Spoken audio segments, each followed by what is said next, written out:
What's going on, YouTube world? Welcome back to Little Bit Man Gaming, bringing you another review for WandaVision episode 7 called Breaking the Fourth Wall.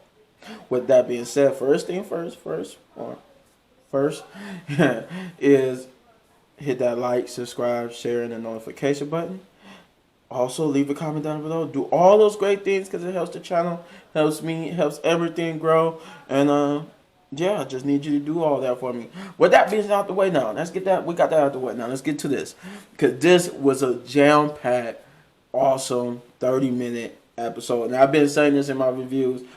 They find a way to make 30 minutes interesting in a era where shows are like hour-long shows, like 50, almost 60 minutes. So you got shows that's almost an hour long, and it shows, right? But this 30 minutes is just, they found a way to make 30 minutes is enough. 30 minutes is enough. But yeah, so let me give you a quick synopsis about what this is about. I don't know if I might have already did. Marga plots her return. Wanda navigates unsettling complications, and Vision forms a new alliance. So, with that's break down what these little plot threads. So, Vision new alliance is with Darcy from Thor. You find her. She's changed to the car. She's like, she's part of this, like, now she's been rewritten as a character that's in this carnival called the Escapable Woman. She's like the woman in the carnival who could escape out of any type of lock chain like situation. And Vision goes, it forms an alliance with her because he remembers her from when he tried to contact the people on the outside of the barrier, and he's unsuccessful because she's been rewritten. She's part of the she's a character now in that little WandaVision show, and Vision has to like distract her. He's like,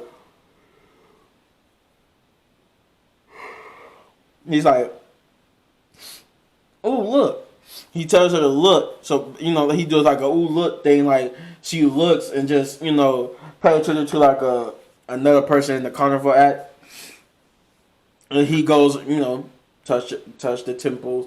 He touched the temples of her forehead, and Bracy brings the real her back, and they have an actual conversation. She even admits that being a character in the show sucks because it's like you're in, this person's inside your head causing you to act like this. But, so they form an alliance, and Vision, through her, Vision learns the truth about his existence and why certain things are thought about him from the other side.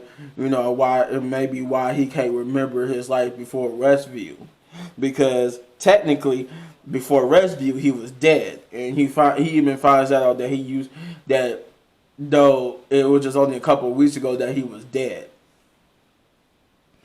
And he learned, like, detail too, like he learns how he died, not just, oh yeah, you're dead and somehow you're back to life. She tells him in detail exactly how he died. Wanda killed him first to protect the universe, but then Thanos, rewound time to bring him back, and then killed him again with when he pulled the stone out of his head. So it's like basically, she basically illustrates Darcy illustrates to Vision why Wanda is pretty much grieving the way she is, because she's basically had to watch Vision die twice. First by her own hands, then by Thanos. And we don't see Pietro. Most of y'all know why I'm looking at that. We don't see Pietro throughout the episode, but no spoilers here, right? So I'm not going to tell you if he do show up or not, but anyway. So Monica, she plots her return. I think this is one of the things we seen in the trailer. in the trailers for like the different episodes and stuff, or leading up to WandaVision, where you saw like this, you saw like this big rover smash into the dome, and like when it was all red and stuff. And we now know that red. The reason why the dome is red is because Wanda strengthened. She strengthened the field. You know, cause now it's supposed to be hard for people on the outside to get in. Because before, people on the outside could just basically touch and get sucked in. Now it's like you almost got to fight your way through the barrier. And because Wanda's strengthened it, that's why it's red. And we see that scene play off in this episode where we see the rover crash into it, and we find out that that was Monica trying to get back into the barrier. You know, because she's believed, you know, because her dealings with superhero, Monica believes that Wanda could be the actual solution to the problem instead of treating her like the villain. And we see that the temporary head of Sword, he wants to basically force his way into the dome by force and attack Wanda and try to make Wanda stop doing it, because I guess we to believe that Wanda is the one who's controlling everything, but maybe everything is not as it seems. Before, as big things were revealed in this episode, well, I won't spoil what those big things are. I will say that in this episode you find out, at least for now, who is the true mastermind behind everything. You know, is it what Shore believes to be Wanda? Is it somebody else that's been in plain sight the whole time? Or could it be Vision? Could it be Darcy? It could be anybody. But for you, I'm saying that, but to me, I know who it is. And they say that, I don't know how to put this. Basically, like I said, I just say keep it the way I just said. You do find out who's been pulling the strings and who's been behind it the whole time. I will say the fan theories are right about who a certain person was and who they could have been, and that this certain person that I'm talking about is a person from the Marvel comics that they're introducing in the Marvel Cinematic Universe for the first time. And this person is the person that's been like basically in plain sight and been running everything. And we get certain questions answered, or maybe even more questions to answer. Like, for example, one of the questions when you see this episode will be, well, was this person real the whole time, or illusion? Like, what was this person like? Since we know who the villain is, and since we know this person has been pulling the strings, what's this person's true motive? Like, when they sold the person who's been pulling the strings, at least who they trying to say is the villain, we don't know for sure. Because this person's, I say that because when you find out who the person is, and you look up this person's comic book history, nothing really points to this person being evil per se. She's like Deadpool or Magneto or Punisher. Or, you know, she's like any anti-hero, like, or Kratos, like any person that you know is an anti-hero, even Venom. She's more like, you know, she's like this person is like them. You know, this person is written in the comics more like an anti-hero than a villain. But as we know, with anti-heroes like Deadpool and Venom and stuff, that's what the anti-hero is. They're heroes, but they also could be villains. Depending on the motive, they could be heroes, then they could just turn around and be straight up villains, because we know Spider-Man has fought not Daredevil, but Deadpool plenty of times as the villain, and then turn right and have teamed up with Deadpool. Because sometimes even Deadpool is an Avenger, and then he turns around and has to get fought by the Avengers.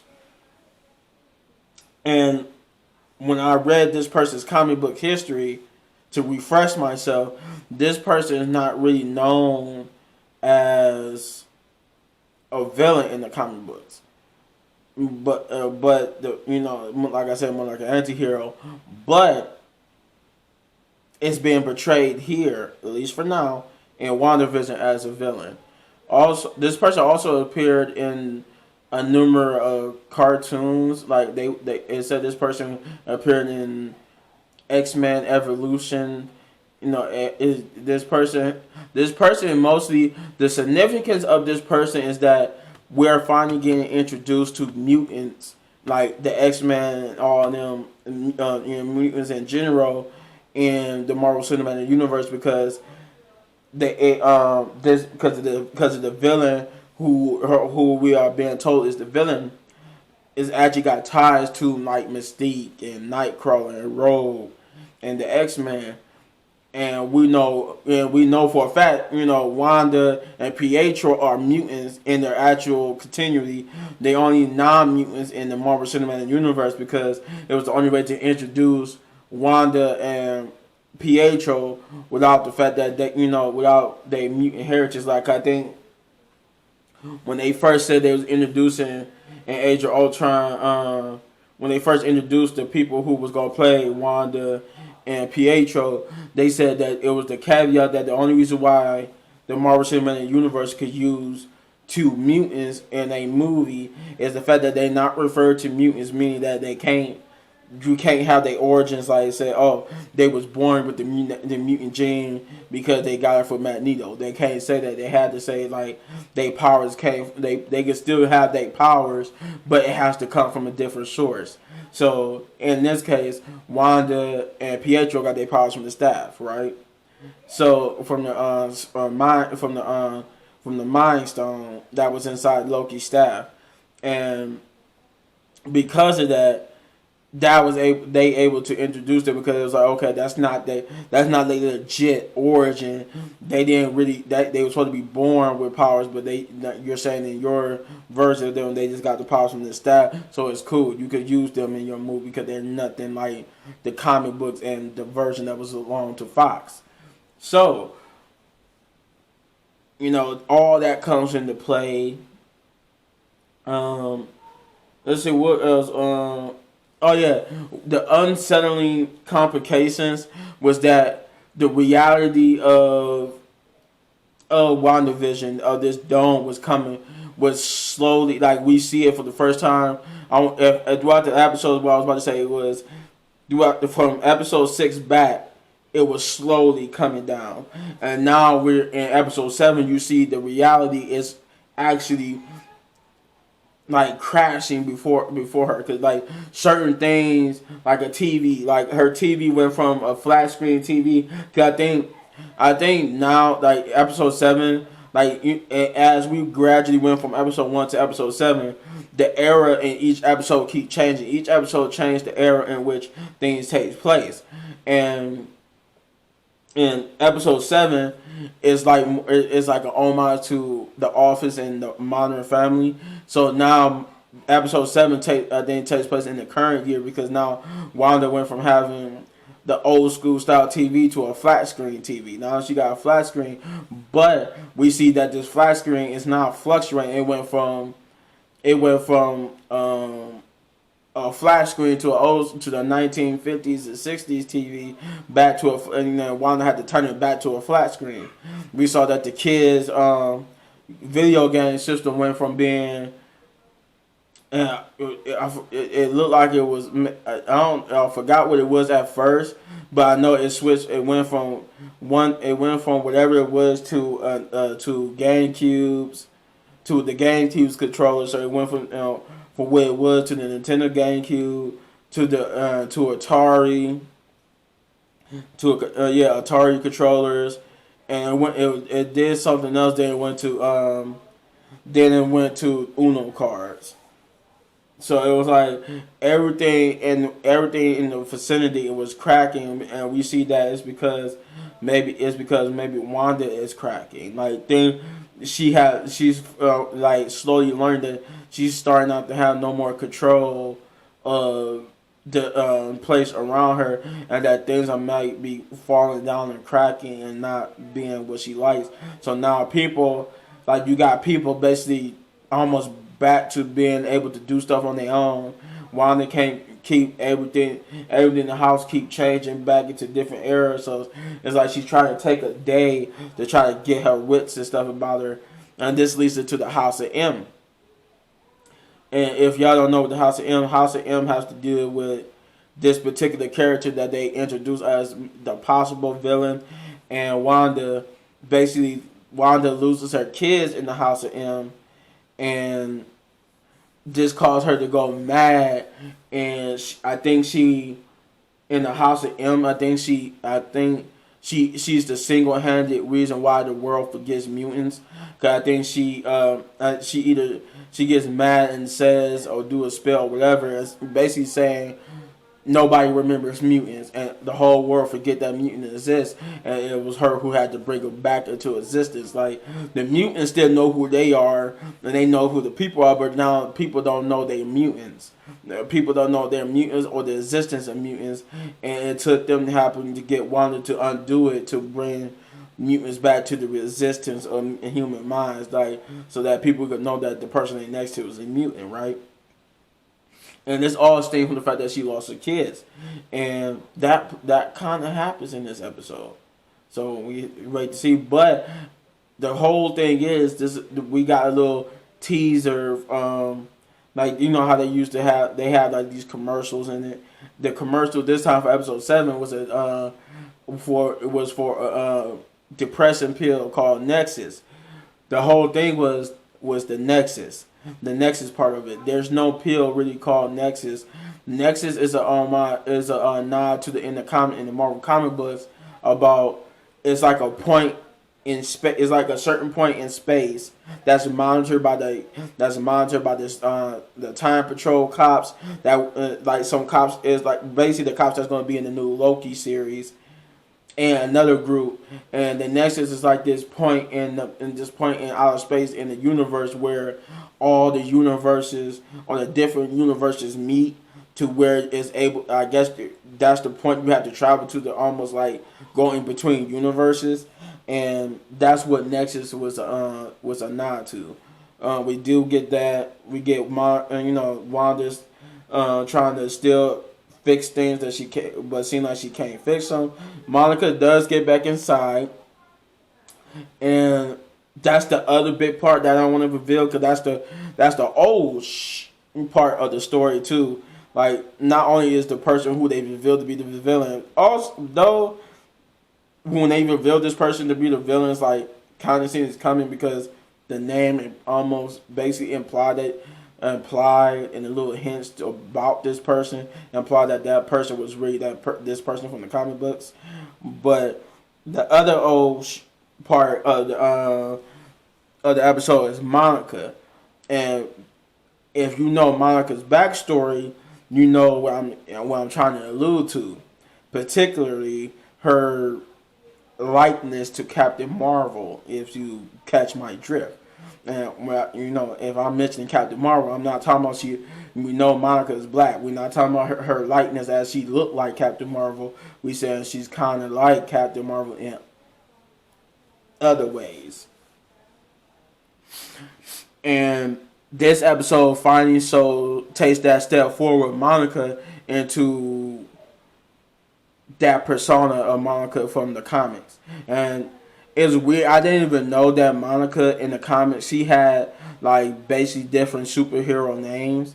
One of which were Captain Marvel too, or as in like the DC and Marvel comics like to say, she was like the second Captain Marvel. But yeah, she more or less, she doesn't become Captain Marvel obviously, but she becomes the comic book character, her comic book character that she takes after first becoming the second Captain Marvel. Then she later on goes to basically her next character, her character name that she gave herself, which or that what they gave her to distance her from Captain Marvel. She takes that leap forward to that particular part of her origins, but the way how they play it out is unique, and you get to see like that's what it's been building up to, all the little hints. All the little stuff that happened in the previous 2 episodes, where certain things was like the way they were in certain places. shows that everything comes together. Now, some answers are answered. Answers are answered too about who's doing what, and you get to see that. You get to see that on full display. Um, after I had no problem with the episode. The episode was good. It really pushed the story forward.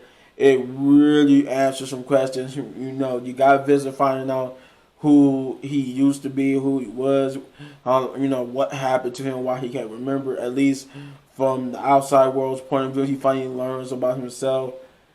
He we learn who the person may potentially be the villain of the episode.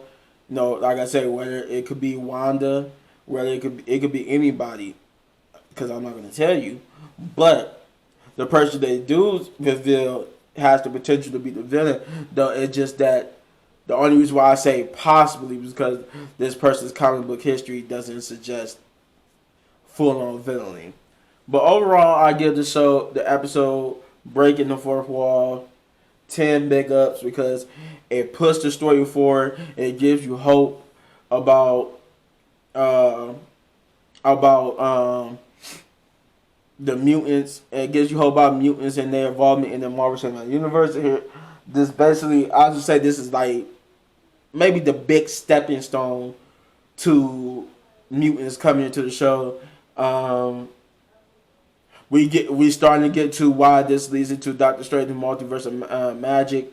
Emphasis on that last part, magic. Doctor Strange deals with magic. This, I'm alluding to magic. That's starting to come into play. Yeah, so that's it. If you like this video and want to see more videos like this, let me know in the comments down below. We got to go 100 subscribers. Till the next video, peace.